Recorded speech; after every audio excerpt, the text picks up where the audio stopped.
Hello hello hello, welcome back to online Prayas. आप सभी का ऑनलाइन प्रयास में स्वागत है। आपको पता है जैसे कि हम लोग वंदना योगा की प्रैक्टिस सीरीज़ कर रहे हैं। आज हमारे बीच में बड़ी एक अपडेट आई है कि ये वंदना योगा का जो पेपर है न्यूज़पेपर के कटिंग के बेसिस पे हम लोग कह सकते हैं कि वंदना योगा पेपर 20 अप्रैल को नहीं होना है। ठीक, तो मई और जून के बीच में ये होना है। अभी मैंने एक वीडियो भी अपलोड करी इसके रिगार्डिंग। ठीक, इससे रिलेटेड हम लोगों ने अभी वीडियो पोस्ट करी कुछ टाइम पहले, आप जाके देख सकते हैं। तो जून और मई के बीच में ये पेपर होना है, तो हमारे पास थोड़ा टाइम ज़्यादा मिल गया हमें कि हम अच्छी प्रैक्टिस कर सकते हैं। मे बी हम लोग यहाँ पे 3 या 4 प्रैक्टिस पेपर की बात कर रहे थे, तो शायद कि हम लोग ज़्यादा प्रैक्टिस पेपर यहाँ पे सॉल्व कर सकें। तो इसको हम लोग अब बिल्कुल ढिलाई में नहीं लेंगे और बढ़िया करके हम लोग क्या करेंगे, मेहनत करेंगे। तो हम लोग कल किए थे 66 क्वेश्चंस तक, और डेली हम लोग प्रैक्टिस सेट्स के 33 क्वेश्चन कर रहे हैं। तो आज हम लोग का पहला क्वेश्चन है, देखिएगा क्वेश्चन नंबर 67। एक आंतरिक अर्धचालक की चालकता तापमान से स्वतंत्र रहती है, पूर्वानुमानित नहीं की जा सकती है, तापमान से के साथ घटती है और तापमान के साथ क्या होती है, बढ़ती है। ठीक हो गया। देखिए, the conductance of N intrinsic semiconductor, जो सेमीकंडक्टर होते हैं वो बेसिकली दो टाइप के होते हैं, इंट्रिंसिक और एक्सट्रिंसिक सेमीकंडक्टर। और जो एक्सट्रिंसिक सेमीकंडक्टर होते हैं बेसिकली दो टाइप के होते हैं, एक एन टाइप का होता है और एक क्या होता है, पी टाइप का होता है। ठीक हो गया। अर्धचालक जो होते हैं मुख्यतः दो प्रकार के होते हैं। पहला जो अर्धचालक है वो निज अर्धचालक होता है, दूसरा जो होता है बाह्य अर्धचालक होता है। और अशुद्धि मिला जो अर्धचालक होता है, निज अर्धचालक वे अर्धचालक होते हैं। इंट्रिंसिक सेमीकंडक्टर वो सेमीकंडक्टर होते हैं जो प्योर फॉर्म पे होते हैं। और एक्सट्रिंसिक सेमीकंडक्टर वो सेमीकंडक्टर्स होते हैं जिनमें हम लोग 5 वैलेंसी या ट्राई वैलेंसी की इम्प्योरिटी, ठीक हो गया, 3 संयोजकता वाले अपद्रव्यों की अशुद्धि या 5 संयोजकता वाले अपद्रव्यों की अशुद्धि हम लोग इसमें मिला के बाह्य अर्धचालक बनाते हैं। और बाह्य अर्धचालक जो होते हैं दो प्रकार के होते हैं, पी टाइप का और एन टाइप का। एक्सट्रिंसिक सेमीकंडक्टर पी टाइप और एन टाइप के होते हैं। तो ये कह रहा है कि एक आंतरिक अर्धचालक की चालकता तापमान से स्वतंत्र रहती है, इंडिपेंडेंट ऑफ टेम्परेचर, अनुमानित नहीं की जा सकती है, कैन नॉट बी प्रिडिक्टेड कह रहे हैं। तापमान के साथ घटती है, डिक्रीज विथ टेम्परेचर, और तापमान के साथ बढ़ती है तो इंक्रीजेज विथ टेम्परेचर। तो जो आंतरिक अर्धचालक की जो चालकता होती है वो तापमान के साथ बढ़ती है, इंक्रीजेज विथ टेम्परेचर, तापमान के साथ ये क्या होती है, बढ़ती है। 12th क्लास फिजिक्स का ये टॉपिक है। तो 67 क्वेश्चन का right answer option number D है। नेक्स्ट क्वेश्चन देखिएगा, क्वेश्चन नंबर 68 है। क्वेश्चन नंबर 68 हमसे पूछ रहे हैं, निम्नलिखित में से चट्टान का कौन सा प्रकार सबसे अच्छा तेल भंडारण तेलाशय होगा। ठीक हो गया। विच of the following rock types would most likely be the best oil reservoir. तो बलुआ पत्थर, सैल और लावा और ग्रेनाइट। ठीक हो गया। ये बोल रहा है सैंडस्टोन, सेल और लावा और ग्रेनाइट। तो बलुआ पत्थर जो होता है इसके लिए क्या होता है, सबसे अच्छा तेल भंडारण होता है। ठीक हो गया। नेक्स्ट क्वेश्चन देखिए, क्वेश्चन नंबर 69 है। क्वेश्चन नंबर 69 कह रहा है कि उस स्थिति को क्या कहा जाता है जिस पर बल एक दूसरे को रद्द कर देते हैं। ठीक हो गया। What is the position eight which the forces cancel out called. ठीक हो गया। केंद्र बिंदु, चरम बिंदु, माध्य बिंदु, माध्य बिंदु है, माध्य बिंदु और समतुल्य बिंदु। ठीक हो गया। Centre point, extreme point, main point, equilibrium point कह रहा है। ठीक हो गया। तो कह रहा है कि उस स्थिति को क्या कहा जाता है जिस पर बल एक दूसरे को रद्द कर देते हैं, तो उसको हम लोग कहते हैं समतुल्य बिंदु, इक्विलिब्रियम, जहाँ पे कोई फोर्स एक्ट नहीं करता है। नेक्स्ट क्वेश्चन देखिएगा, क्वेश्चन नंबर है 70। क्वेश्चन नंबर 70 बोल रहा है भैया, जीवित जीवों के लिए हानिकारक खराब ओजोन किस में पाई जाती है। ठीक हो गया। Bad ozone which is harmful to living beings found in, ठीक, शोभ मंडल में, आयन मंडल में, समताप मंडल में और बहिर्मंडल में। ठीक हो गया। तो कहाँ ये पाई जाती कह रहे हैं, तो इसका जो आंसर होता है वो शोभ मंडल है। ठीक हो गया। ट्रोपोस्फेयर है। ठीक, तो क्वेश्चन नंबर 70 का right answer option number A है। नेक्स्ट क्वेश्चन देखिएगा, क्वेश्चन नंबर 71, लोहे में निम्न में से किस प्रकार का आबंध मौजूद होता है। ये धात्विक नहीं धात्विक है। हिंदी में थोड़ा सा टाइपिंग में मिस प्रिंट होगा तो मैं यहाँ करेक्ट कर दूंगा। आप एक क्वेश्चन के क्वेश्चंस पे ध्यान दीजिएगा, मैं करेक्शन करूँगा तो इस पे आप फोकस कीजिएगा। ठीक, लोहे में निम्न में से किस प्रकार का आबंध मौजूद होता है। धात्विक आबंध, ठीक हो गया, हाइड्रोजन आबंध, ये भी आबंध है। ठीक, आयनी आबंध और वैद्युत संयोजी आबंध। ठीक हो गया। तो इसका जो राइट आंसर है वो धात्विक आबंध है। लोहे में लोहा है तो धात्विक आबंध होगा। विच of the following types of bonding is present in iron लिखा है तो मेटालिक बॉन्ड। तो इसका राइट आंसर होगा ऑप्शन नंबर ए। 71 का option number A right answer है। नेक्स्ट क्वेश्चन देखिए, क्वेश्चन नंबर 72 है। लंबाई का एसआई मात्रक। देखिए एसआई का मतलब होता है इंटरनेशनल सिस्टम ऑफ यूनिट, ठीक हो गया। इसका फुल फॉर्म होता है international system of unit, international system of unit. तो लंबाई का एसआई इकाई क्या है? मीटर, किलोमीटर, डेसीमीटर और सेंटीमीटर। तो एसआई सिस्टम जो होता है ऑलमोस्ट एमकेएस पद्धति को फॉलो करता है। मात्रकों के मापन की एसआई पद्धति से पहले एमकेएस, सीजीएस और एफपीएस 3 प्रकार की पद्धतियाँ थी। तो एमकेएस एक ऐसी पद्धति जिसमें लंबाई का मात्रक मीटर, द्रव्यमान का किलोग्राम और समय का सेकेंड लिया जाता है, ठीक है।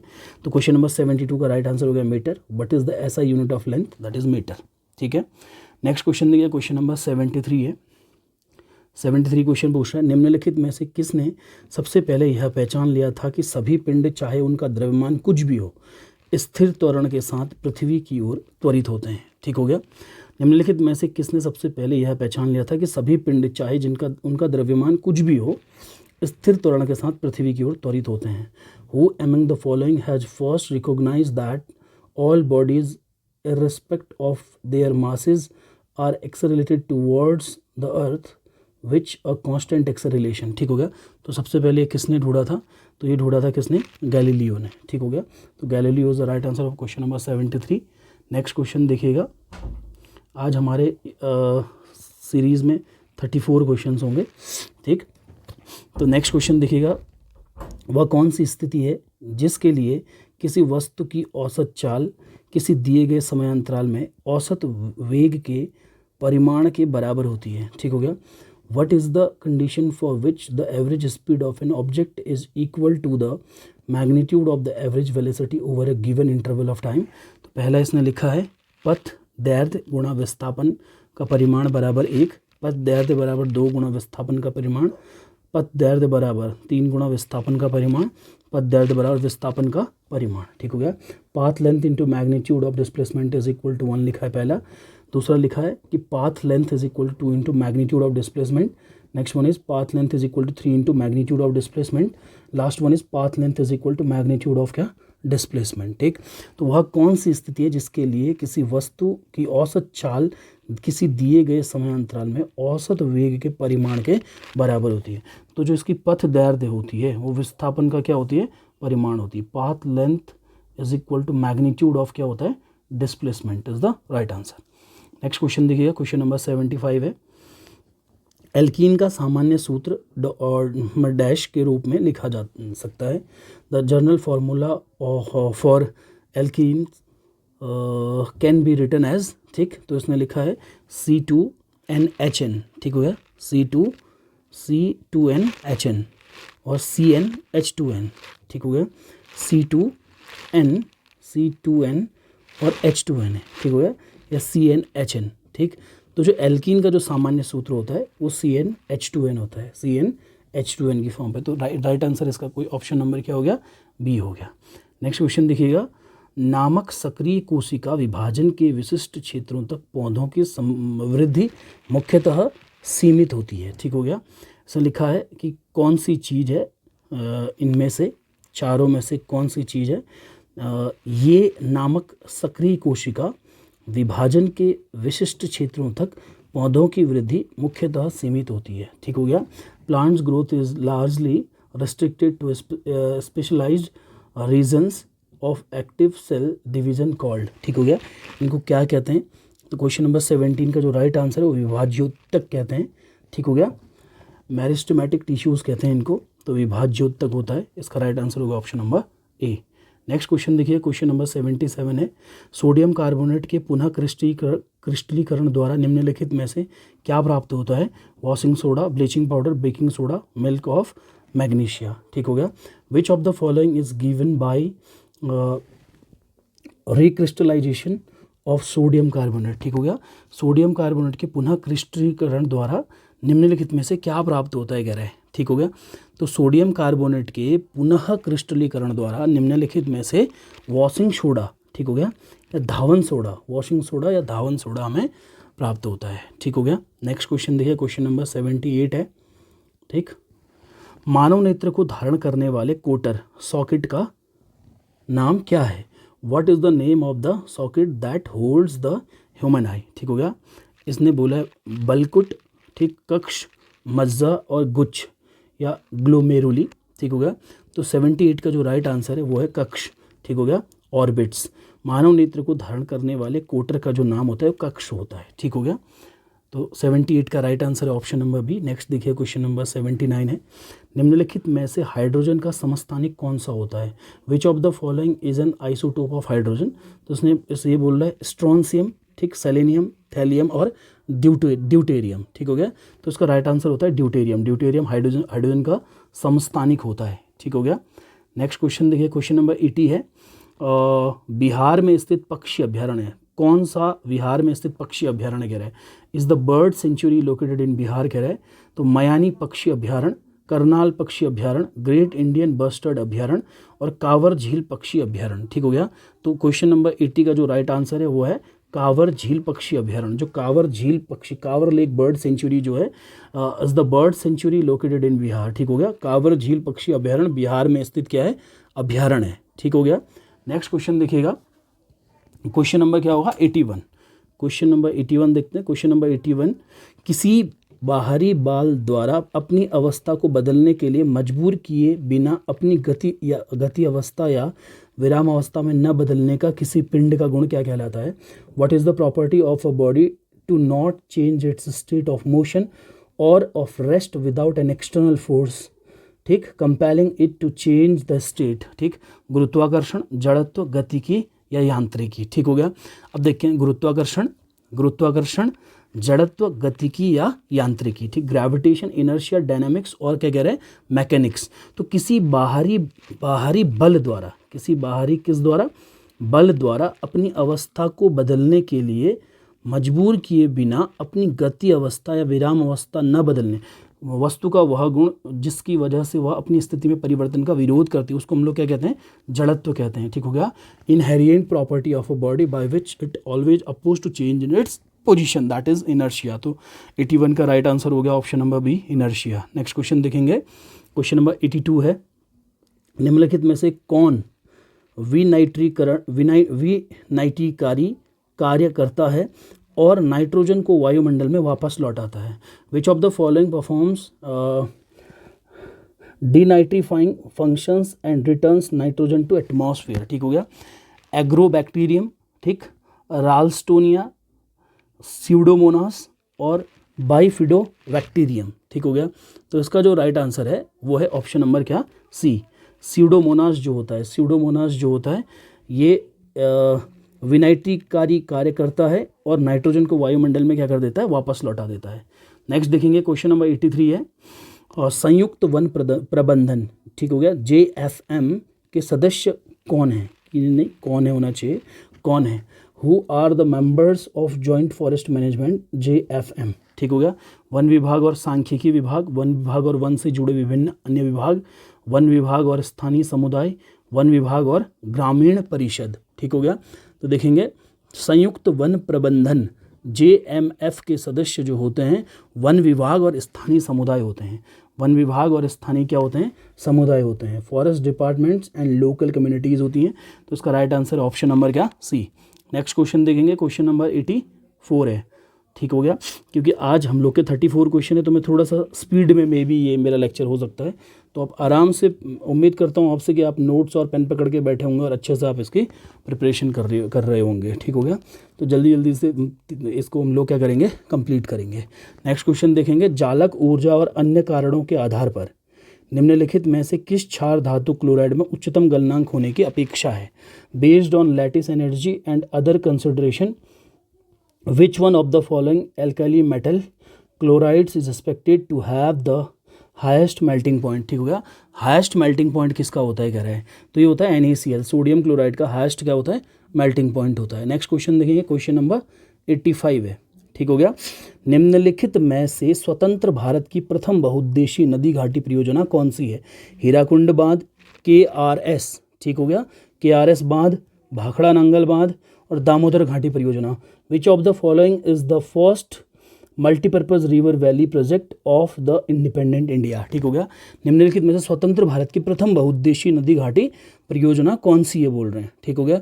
तो प्रथम जो बहुउद्देशीय नदी घाटी परियोजना है वो कौन सी है, दामोदर घाटी परियोजना है, दामोदर वैली प्रोजेक्ट है, दामोदर घाटी प्रोजेक्ट इसका क्या है और राइट आंसर है। क्वेश्चन नंबर 86 देखेंगे। नेक्स्ट क्वेश्चन बोल रहा है हमसे कि एक रेडियो सक्रिय नमूने में उपस्थित नाभिकों की प्रारंभिक संख्या के आधे के क्षय होने में लगने वाला समय क्या कहलाता है, अर्ध आयु कहलाता है डेफिनेटली।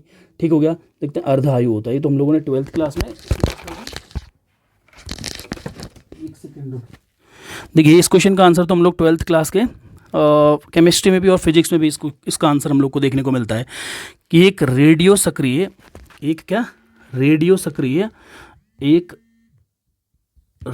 सक्रिय नमूने में उपस्थित नाभिकों की प्रारंभिक संख्या के आधे के क्षय होने में लगने वाला जो समय होता है अर्धायु कहलाता है। तो इसका right answer option number B, what is the time taken for the decay of 1/2 of the initial number of nuclear present in a radio active sample known as half life. ठीक हो गया। नेक्स्ट क्वेश्चन देखिए, question number 87 है, heroine का रासायनिक सूत्र क्या है। बहुत अच्छा क्वेश्चन, इंपॉर्टेंट क्वेश्चन, इस बार के पेपर में बनने की पॉसिबिलिटी इसकी रहेगी। What is heroine chemically called. ठीक हो गया। क्लोरोक्सिलेनॉल और हाइड्रोमोफॉन या फिर बेंजॉइल मिथाइल गोनिन या फिर डाइसेटाइल मॉर्फिन। ठीक हो गया। तो बहुत अच्छा क्वेश्चन है, इसका राइट आंसर जो है वो है डाइसेटाइल मॉर्फिन। ठीक हो गया। डाइसेटाइल मॉर्फिन इसका राइट आंसर है। तो क्वेश्चन नंबर 87 का right answer option number D. Next question देखिएगा, हीरोइन का जो रासायनिक नाम है बहुत ज़्यादा इंपॉर्टेंट है, डाइसेटाइल मॉर्फिन इसका राइट आंसर है। नेक्स्ट क्वेश्चन देखेंगे, क्वेश्चन नंबर 88 है, मुख्य विद्युत आपूर्ति के विद्युन्मय तार के रोधन का रंग क्या होता है। What is the colour of insulation of live wire of the main electric power supply. Main electric power supply का जो कलर लाइव वायर होता है उसका कलर क्या होता है कह रहा है। ठीक हो गया। तो इसका राइट आंसर जो है वो ऑप्शन नंबर क्या है, ए है, रेड कलर। ठीक हो गया। बहुत अच्छा क्वेश्चन है ये भी। और जो ग्रीन कलर होता है वो न्यूट्रल वायर के लिए होता है। ठीक हो गया। अर्थिंग के वायर के लिए, सॉरी। और ब्लैक वायर जो दिखता है ऑलमोस्ट, वो किसके लिए होता है, वो न्यूट्रल वायर के लिए होता है। ठीक हो गया। तो लाल रंग इसका राइट आंसर है। नेक्स्ट क्वेश्चन देखिए, क्वेश्चन नंबर 89 है। ठीक, क्वेश्चन नंबर 89, दक्षिणी दोलन से संबंधित ताहिती द्वीप कहाँ है स्थित है। ठीक, where is Tahiti island related to southern oscillation located. ठीक हो गया। देखिएगा इसमें लिखा है ऑप्शन क्या, प्रशांत महासागर, पैसिफिक ओशन लिखा है, अटलांटिक महासागर। ठीक हो गया, अटलांटिक ओशन लिखा है, और आर्कटिक महासागर, आर्कटिक ओशन, और हिंद महासागर। ठीक हो गया। तो इसका जो राइट आंसर है, दक्षिणी दोलन से संबंधित ताहिती द्वीप जो होता है वो प्रशांत महासागर में स्थित है। कहाँ स्थित है, प्रशांत महासागर में। नेक्स्ट क्वेश्चन देखिएगा, निम्नलिखित में से किस संघ में असममित जीव शामिल है। एनिलिडा, ठीक, वलयांकित कृमि कहते हैं इसको, पोरीफेरा, मोलस्का, या फिर ऑर्थोपोडा। ठीक, विच ऑफ द फॉलोइंग फाइलम, ठीक हो गया, इंक्लूड्स असिमेट्रिकल ऑर्गेनिजम्स। ठीक हो गया।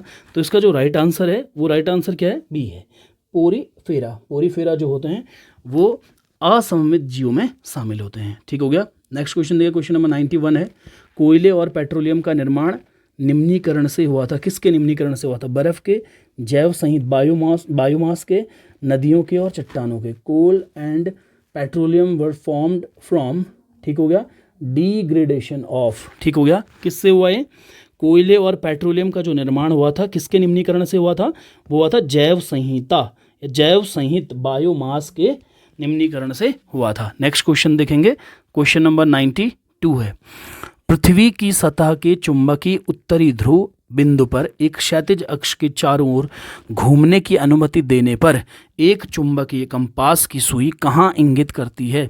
पृथ्वी की सतह के चुंबकीय उत्तरी ध्रुव पर एक क्षैतिज अक्ष के चारों ओर घूमने की अनुमति देने पर एक चुंबकीय कंपास की सुई कहाँ इंगित करती है? तो ये इंगित कहाँ करती है? देखिए, कंपास की सुई कोई महत्वपूर्ण गतिविधि नहीं करती, बिल्कुल नहीं। मैग्नेटिक फील्ड में मैग्नेटिक निडल को रखेंगे तो बिल्कुल ये कोई ना कोई गतिविधि करेगी। कंपास की सुई दक्षिणावर्त दिशा में घूमती है, ये भी नहीं है। कंपास की सुई नीचे की ओर इंगित करती है, बिल्कुल इसका राइट आंसर है। कंपास की सुई ऊपर की ओर इंगित करती नहीं है, इसका सी ऑप्शन राइट आंसर है। Where does a magnetic compass needle point when allowed to rotate about a horizontal axis at the magnetic north pole point of the earth surface है, ठीक हो गया। So the compass needle points downward, इसका right answer है। तो question number 92 का right answer है option number क्या? सी। नेक्स्ट क्वेश्चन देखेंगे, क्वेश्चन नंबर 93 है, उपयोग एवं अनुपयोग सिद्धांत का प्रतिपादन किसने किया था? उपयोग और अनुपयोग सिद्धांत का प्रतिपादन किया था किसने? लेमार्क ने। चार्ल्स डार्विन नहीं है, और फ्रेडरिक विंस्लो टेलर भी नहीं है, और जे थॉमसन नहीं, लेमार्क ने किया था। तो who propose the use and disuse theory? तो लेमार्क इसका राइट आंसर है, ठीक हो गया। नेक्स्ट क्वेश्चन देखेंगे, क्वेश्चन नंबर 94 है, विस्थापन की दिशा में एक बल द्वारा किए गए कार्य को क्वेश्चन मार्क लगाया कि गुणनफल के रूप में परिभाषित किया जा सकता है। Work done by a force, ठीक हो गया, in the direction of displacement can be defined as the product of कह रहा है, ठीक हो गया। तो जो विस्थापन की दिशा में एक बल द्वारा किए गए कार्य को हम लोग दिखाते हैं किससे? बल गुणा विस्थापन से। कार्य बराबर बल गुणा कितना होता है? विस्थापन होता है, ठीक हो गया, displacement. Work done is equal to force into displacement, so force and displacement इसका राइट आंसर है। क्वेश्चन नंबर 95 देखिएगा, दो बल जो समान हैं और विपरीत दिशा में हैं कहलाते हैं। Two forces which are equal and opposite in direction are called संपर्क बल, असंतुलित बल, संतुलित बल और टेंसर बल, ठीक हो गया। दो बल जो समान हैं और विपरीत दिशा में होते हैं उनको हम लोग कहते हैं क्या? संतुलित बल, बैलेंस्ड फोर्स कहते हैं, ठीक। नेक्स्ट क्वेश्चन देखिए, क्वेश्चन नंबर 96 है, निम्नलिखित में से किसने कोशिका सिद्धांत सूत्रित किया? ठीक हो गया, Schwann, Robert Brown, Carolus Linnaeus और Robert Hooke. Who among the following formulated the cell theory? ठीक हो गया, तो ये कौन है देखिएगा, निम्नलिखित में से किसने कोशिका सिद्धांत सूत्रित किया? ठीक हो गया, जो कोशिका सिद्धांत सूत्रित किया था वो स्ट्रॉन ने किया था। रॉबर्ट हुक ने कोशिका की खोज करी थी, पर इसमें जो ब्रॉडली इसमें काम किया और कोशिका सिद्धांत जो सूत्रित किया था वो स्ट्रॉन ने किया था। ठीक हो गया, शॉन ने किया था ये, ठीक। और थोड़ा सा प्रोनाउंसिएशन में जो भी होगा देख लीजिएगा, शॉन इनका नाम है। ठीक हो गया, नेक्स्ट क्वेश्चन देखिए, क्वेश्चन नंबर 97 है, गैसों के मामले में तापमान में वृद्धि के साथ श्यानता शून्य हो जाती है, बढ़ती है, घटती है, ऋणात्मक मान तक कम हो जाती है। ठीक हो गया, क्वेश्चन है, in case of gases with increase in the temperature the viscosity becomes zero, increases, decreases, reduce to negative value. ठीक हो गया, तो अब क्या होता है, गैसों के मामले में तापमान में वृद्धि के साथ श्यानता जो होती है वो क्या होती है, बढ़ जाती है। ठीक हो गया, तो 97 का राइट आंसर है ऑप्शन नंबर क्या, बी। नेक्स्ट क्वेश्चन देखिए, क्वेश्चन नंबर 98 है, एक केंद्रीय बल का परिमाण किस पर निर्भर करता है? नियत बिंदु से बल के प्रयोग बिंदु की दूरी पर, बल का अनुभव करने वाले पिंड के द्रव्यमान पर, बल का अनुभव करने वाले पिंड के पदार्थ पर, इनमें से कोई कारक नहीं। The magnitude of central force depends on the distance of the point of application of the force from the fix point, mass of the body expressing the force, material of the body experiencing the force, none of this. ठीक हो गया, तो question number 98 का जो right answer है, केंद्रीय बल का जो परिमाण होता है वो किस पर निर्भर करता है? नियत बिंदु से बल के प्रयोग बिंदु की दूरी पर, नियत बिंदु से बल के प्रयोग बिंदु की दूरी पर, distance of the point of application of the force from the fix point. Question number 99 देखिएगा, पृथ्वी के वायुमंडल का लगभग 78% भाग किस गैस का बना हुआ है? तो हम लोग को पता है कौन सी गैस, प्रीवियस लेक्चर में भी ये डिस्कशन हम लोगों ने किया था, कौन सी gas, nitrogen gas. Which gas occupies around 78% of earth atmosphere? तो नाइट्रोजन गैस का राइट आंसर है। तो आज के सेशन का 34 नंबर का जो क्वेश्चन है वो लास्ट क्वेश्चन है, क्वेश्चन नंबर 100। तो इसी के साथ जो हम लोग का ये पेपर सेट था, ये इसका जो जो हम लोग का जो प्रैक्टिस सेट था वो क्या हो जाता है, कंप्लीट हो जाता है। तो ये मान के चलिए अभी तक हम लोगों ने 2 प्रैक्टिस पेपर हम लोगों ने क्या कर लिए हैं, कंप्लीट कर लिए हैं। तो क्वेश्चन नंबर लास्ट देखिएगा, बल विस्थापन आरेख की प्रवणता पिंड का क्या बताती है? संवेग, ये संवेग है, आवेग, त्वरण और प्रवणता बल। The slope of force displacement graph gives the body momentum, impulse, acceleration और फोर्स ग्रेडियंट। ठीक हो गया। तो जो इसका राइट आंसर है वो बल प्रवणता बल फोर्स ग्रेडियंट को क्या करती है, रिप्रेजेंट कर रही होती है। ठीक हो गया। तो आज का लेक्चर यहीं पे कंप्लीट होता है। उम्मीद करता हूँ आपके आउट ऑफ 34 बहुत अच्छे मार्क्स आपने स्कोर किए होंगे। जब भी आप माना लाइव वीडियो नहीं भी देखते हैं, तो जब मैं आपको क्वेश्चन पढ़ रहा होता हूँ, जब ये लेक्चर आप देख रहे होते हैं, उस टाइम पे आप अपने आप को एनालाइज कीजिएगा। मेरे आंसर करने से पहले आप इसका आंसर नोट करके अपने आप से आंसर्स को क्या करिए कीजिए, मैच कीजिएगा। इससे कि आपको पता चलेगा कि आपकी प्रैक्टिस कितनी बढ़िया चल रही है। जैसा कि फिर मैं रिपीट कर रहा हूँ कि हमारा पेपर 20 अप्रैल को नहीं होना है, तो ये पेपर पोस्टपोन हो जाएगा। तो कुछ दिनों बाद ये पेपर होना है, मई और जून के बीच में। तो उम्मीद करता हूँ कि हम अपनी जो प्रैक्टिस कर रहे थे अभी तक, इस प्रैक्टिस को बरकरार रखेंगे और ऑनलाइन प्रयास के साथ आप बने रहेंगे। लगातार आपको अपडेट वंदर से संबंधित मिलते रहेगी। माना आपको हमारी वीडियो पसंद आती है तो आप लाइक कीजिए, शेयर कीजिए और अपने फ्रेंड्स तक इसको पहुँचाइए और सब्सक्राइब कीजिएगा। मिलते हैं नेक्स्ट लेक्चर पे नए प्रैक्टिस सेट के साथ। और मैं आप सभी को बता देना चाहता हूँ कि कल से हम लोग ठीक पटवारी की सीरीज़ और जो वीपीडीओ है और लेखाकार की सीरीज़ हम लोग उत्तराखंड से रिलेटेड इम्पोर्टेंट क्वेश्चंस के साथ स्टार्ट करने वाले हैं। इसके भी हम लोग प्रैक्टिस सेट्स करेंगे और बाद में इससे रिलेटेड इंपॉर्टेंट टॉपिक्स को हम लोग डिस्कस करेंगे। तो जल्दी से जल्दी ऑनलाइन प्रयास के साथ आप जुड़िएगा। आपको यूके SSSC से रिलेटेड काफ़ी अपडेट्स और काफ़ी अच्छी चीज़ें देखने को आपको मिलेंगी। तो मिलते हैं नेक्स्ट वीडियो में, तब तक के लिए बाय।